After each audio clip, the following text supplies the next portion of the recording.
welcome back PL with a convincing victory with yet another completely unknown setup they brought out of the bag that did everything. Kill 2, you called them the second best team of the tournament. They're the best team in the tournament. They win. I give up. That was a really good I am setup. like stunned. They're so much smarter than everybody else. That was the coolest setup in like every way. And apparently, I mean, I spent a bunch of time blabbing about what could possibly beat the bomber setup. And basically what Tormentum brought is PL's bomber setup. I mean, the configuration with the exact, what ECM chips they have and stuff is a little different. But PL showed us that there's definitely things to beat the bomber setup. And I'm done trying to kind of guess what they're going to do. They're too awesome. Yeah, I mean, they're the ones to beat. Yeah, they really are. And is it an advantage that you're preparing against your own setups from last year?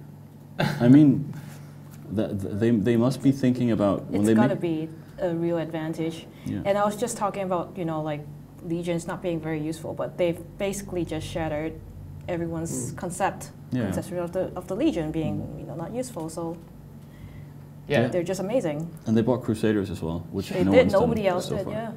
It's great to be unpredictable and also be able to, be a Swiss Army pen knife, just bring everything, so no one knows what you're going to bring the next time, and be able to win with everything. That's very impressive. Yeah, I mean, they know what sort of setups are popular, and they practice a lot. So they're practicing in stuff they know how to use really well. They're probably just as good or better at executing the setups that they're playing against as the teams are that are fielding them. So yeah, like you said, they're playing their own setups. I mean, if you come up with a setup, you'll eventually find out how to beat it. So if anyone knows how to beat the stealth bomber setup, it's the guy that thought of it, and he just did. So. One thing I noticed about the PL setups is that they like to pull tricks out as they go into closer to the finals. Like the first 2 matches, they brought kind of like typical setups, like speed setup and with ECM and so on. But now they just completely bring something out that's completely different. And they did the exact same thing last year. Last year's tournament, we were always talking. They lost the first match, as far as I remember, and it was like everyone was like, but their setups are like they win, but they're boring. And then you get to the final, and they just bring completely new stuff up. You know what I've actually had suggested since this tournament is that when they did that last tournament, lost the first match, that it was the same move Hydra did in this tournament, where they intentionally lost to get a worse opponent in the second round. I don't know if that's true, but it's actually Goberius, who got banned today, was involved in both teams and was sort of behind both. So there are definitely some strong patterns emerging in the way that they play the tournament from start to finish. Yeah. And it's working really well. Smart guys. Let's grab some questions from the forums. This is actually one that I wanted to get. Why is the Dramiel used much more than Jaguar's Wolf? I mean, I think the Dramiel is probably the most popular frigate without having seen the stats. I think it's probably the most popular frigate. Why?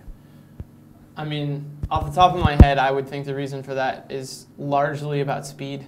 The Dramiel's what, like 4K, 5K a second or something? It's got a huge speed advantage over the other frigates. Yeah, those assault frigs are slow. I mean, the Wolf is kind of garbage in the tournament because it doesn't have mids.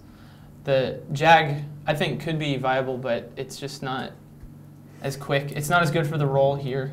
You can do the same thing with the Dramiel and have the advantage of going a lot faster. Starscream asks, I'm new to all this. What does the term alpha refer to? So alpha refers to how much damage, so like for example, you have a missile-based boat, say the Drake or something, which we all hate, right? You fire, you basically fire like a ton of missiles in the beginning when you start firing your weapons. That's the alpha, that's the damage that the opponent takes on the first shot. And that's usually much higher than your sustained DPS, which is, as time goes on, you have this pauses between firing missiles, and that's your sustained DPS. But the alpha it's really good for taking out small ships because they have very little hit points in general. It's pretty good on ships like the Macario, for example, good on artilleries, good on autocannons, and so on. Okay. Before we go into the next match, which is the Ronin versus Alexis Matari, we're going to go to the commentary booth where the wonderful Stevie SG has our 2 commentators. Thanks, Uncle Soundwave. Yes, hello, I'm Stevie SG, and I am in the commentary booth with the lovely Verone and the wonderful Angel Han. How are we doing, boys? We're very well, I think. Having a good Sweaty. round? Sweaty, yeah. Yeah, Sweaty. it's a little bit warm, but yeah, we're doing good. I'm sweating from excitement, not the warmth. I'm sweating because we actually converted a sauna to make the studio this year, so yes, we haven't worked out how to turn the sauna bit off, but we're trying. Anyway, I have some questions from the forums. So why do we rarely see marauders? That's from Lucius. I think with the prevalence of ECM, really, Jamming. Yeah, you've got to rack it out with ECCM to counter the ECM because it has a really weak sensor strength as a class. It gets a really good double damage bonus. It has a lot of utility highs, so people have been fielding them, but they're not as prevalent purely because of the fact they're very vulnerable to ECM. And they are fairly expensive as far as points go. Yeah. And for the cost, you have faction battleships which tend to have better and more diverse bonuses, especially again with the Balgorn. Yeah, absolutely.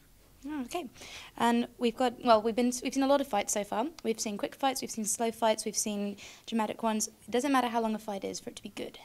That's absolutely true. We had some major slugfests earlier on today. We had some tank fests, particularly from Agony Empire, and then we saw essentially just utter annihilation from the last Pandemic Legion match. So we've had all kinds of EAT fights today.